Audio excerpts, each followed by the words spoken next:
बिस्मिल्लाहिर्रहमानिर्रहीम, अस्सलाम वालेकुम। यकीनी तौर पर तालीम जो है वो बहुत ही फ़ायदा मंद होती है और अक्सर जो है वो बहुत सारे फितनों से लोगों को बचा लेती है। इसके साथ साथ अंधा एतमाद जो है वो किसी को भी नुकसान पहुंचा सकता है। ऐसे ही एक शख्स की कहानी आज आपको सुनाने जा रहे हैं इसने अनपढ़ होने के साथ अंधा एतमाद किया और उसको शदीद नुकसानात का जो है वो सामना करना पड़ा। क्या हुआ, उसकी जायदाद का क्या बना, उसके पास जो जेवरात थे उनको किसने हड़प कर लिया, ये तमाम स्टोरी जो है हमारे साथ आज सीनियर कानूनदान अजहर यासीन जो हैं वो मौजूद हैं। इनसे बात करते हैं कि ये स्टोरी असल में है क्या। अजहर साहब, थोड़ा सा ये बताइए कि ये स्टोरी है क्या और किस तरह से ये तमाम वक़्वा जो है वो पेश आया, थोड़ी सी स्टोरी बताइए। बिस्मिल्लाहिर्रहमानिर्रहीम जी, बहुत शुक्रिया खान साहब। खान साहब, बेसिकली ये एक बिल्कुल अनपढ़ और सादा सा एक बंदा है जिसका नाम है अल्लाह दिता। वो फैसलाबाद का रहायशी है। उसने एक अपने अजीज के साथ, उसकी बेटी थी, वो बेसिकली रन वे मैरिज उसने कर ली। उसके बाद उससे उस बेटी के खिलाफ, उस अपने दामाद के खिलाफ एक FIR करवाई 365 की। और सादा होने की वजह से एक बंदा उनके साथ चला कि मैं आपके मामला देखता हूँ, आपके साथ चलता हूँ, आपकी रहनुमाई करता हूँ। इसी आर्मन के एक अजीज आबद नामी बंदा और उल्फत नामी बंदे उसके साथ चले उसकी रहनुमाई करने के लिए। बज़ाहिर उसके हमदर्द थे कि हम आपकी रहनुमाई करते हैं, आपके साथ चलते हैं। तो उसके साथ चले और उसके घर में उसका कुछ सोना पड़ा था, तकरीबन 23 से 24 तोले सोना था और 350 तोले चांदी थी और 4 रास भैंस थी और एक बैल था और उसके बाद कुछ नकदी पैसे थे। उन्होंने कहा कि आप सारा दिन वो केसेस का सामना करते हैं, बाहर जाते हैं, क्योंकि वो बिल्कुल सीधा साधा और घर का अकेला था। उसकी मिसिस का भी इंतकाल हो गया था, एक ही बच्ची थी, उसने रन वे मैरिज कर ली। तो इसी ने वो अजीज़ो अकारब थे, उनके रिश्तेदार ये करीबी थे जिनके साथ उन्होंने अच्छा ताल्लुक भी था, एतमाद का रिश्ता कायम था। तो उनके साथ चले तो उन्होंने उसके साथ वो फ्रॉड कर लिया और उसके खिलाफ फिर इसने उनके खिलाफ एक FIR दर्ज कराई 406 की झुमरा पुलिस स्टेशन में। तो वो भी जेर समात है, वो चल रहा है। वो उसके उसके बेचारे से फिर ऐसा किया, यहाँ तक नहीं रुके। उन्होंने उनकी 4 एकड़ जमीन थी, 4 एकड़ जमीन थी। तो उसको साथ लेके जाके मुख्तलिफ जगह पे जाते रहे, वहां पे साइन, और वो साइन तो कर नहीं सकता था, अंगूठा छापता, अंगूठा लगवा लेते थे, उससे अंगूठा लगवा लिया और उसको पता ही नहीं चला।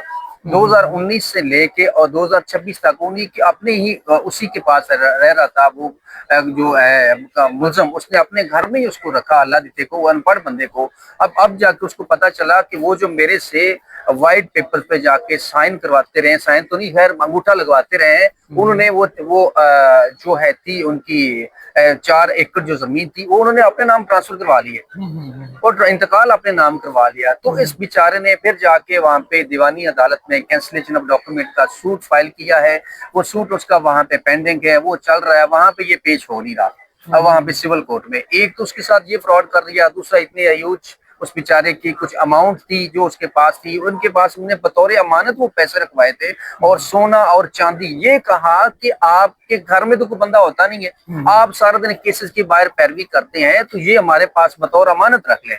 और वहां पे तफ्तीशी अफसर ने इन्वेस्टिगेशन की। इन्वेस्टिगेशन के दौरान, मतलब FIR होने से पहले DSP ने इन्वेस्टिगेट किया। उस एप्लीकेशन पे उसने कहा कि मुलज़म पार्टी जो है वो अपनी बेगुनाही का किसी किस्म का कोई सबूत, ठोस शवाहिद पेश नहीं कर सके, लिहाजा 406 का FIR का अंदराज इनके खिलाफ बनता है। FIR हो गई। FIR होने के बाद दोबारा जब तफ्तीश हुई तो हमने कहा कि आप अहले इलाका के मोतबेर 15 बंदे हमने दिए कि 15 बंदों में से कोई एक बंदा इस बंदे की बिहाफ पे आके कसम न्या दे दे कि इसने ये वकूआ नहीं किया, आबद हुसैन वगैरह ने, कि इसके पास मैंने अमाउंट या चीजें, सोना और चांदी या माल डंगर अगर नहीं रखवाया था। इन 15 में से कोई एक बंदा आगे कह दे मैं सारी चीजें छोड़ने के लिए तैयार हूँ, कोई बंदा ये पेश नहीं कर सका।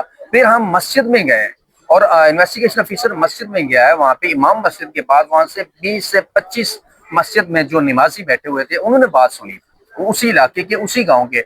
उन्होंने भी कहा कि ये बंदा बिल्कुल गुनहगार है, इसने पैसे भी लिए हैं, सोना भी लिया है, चांदी भी ली है और उसके बाद इसने इसकी जगह भी हड़प की और ये गुनहगार है। اس کے باوجود وہ دندناتا پھر رہا ہے. یہاں پہ آج پری ریسٹ بیل اس کی لگی ہوئی تھی, وہ آئے ان کے مطلب اس وقت وہ کتنے عرصے سے وہ اس کیس میں عبوری ضمانت پہ ہے, اور اب سٹیٹس اس وقت کیا چل رہا ہے اس کیس کا؟ عید سے پہلے کی پری ریسٹ بیل تھی, آج پہلی ڈیٹ تھی. میں نے جا کے اپنا پاور آف اٹارنی سبمٹ کیا, اور اس کے بعد میرے سے جج صاحب نے پوچھا کہ آپ تیار ہیں حاضر صاحب؟ میں نے کہا جی میں تو بالکل تیار ہوں. تو دوسری طرف سے پٹیشنر کونسل کی طرف سے صدا آئی, ان کے ایسوسیٹ آ کے پیش ہوئے کہ جی وہ ڈویژن بینچ میں. میں نے کہا یہ انتظار میں رکھنے پری ریسٹ بیل ہے. تو وہ انتظار میں رکھنے کی بجائے پورے 1 ماہ کے 16 سات کے لیے اس کو ارجن فرما دیا. اچھا, ایک جو دوسرا ان کا سوٹ چل رہا ہے پراپرٹی پر قبضے کے حوالے سے, جو انہوں نے اپنے نام کر لیے ہیں, رجسٹریاں کروا لی ہیں, اس کی لیگل پوزیشن اس وقت کیا چل رہی ہے, وہ اس کے حوالے سے بتائیے. جی اس میں یہ ہم کینسلیشن آف ڈاکومنٹ کا سوٹ فائل کیا ہوا ہے فیصلہ آباد میں, وہاں پہ وہ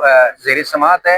اور مزے کی بات ہے اس میں ایک سابقہ چیئرمین جو رجسٹریوں کا گواہ ہے, وہ آ کے خود میرے آفس میں آ کے کہتا ہے جی حضرت صاحب یہ فراڈ ہم نے سب نے مل کے کیا تھا, اور میں نے مل کے کیا تھا, میں نے اپنے حصے کے لیے یہ کیا تھا, بابے کے ساتھ میں نے زیادتی کی تھی. اب میں بڑا شرمندہ ہوں. ایک تو مجھے حصہ نہیں ملا, مجھے جو میرے ساتھ جو کمٹمنٹ عابد وغیرہ نے کی تھی, اور دوسرا یہ کہ بابے کے ساتھ اب زیادتی ہو رہی ہے. مجھے احساس ہوا ہے کہ میں نے مرنا بھی ہے اور اللہ کو بھی جواب دینا ہے.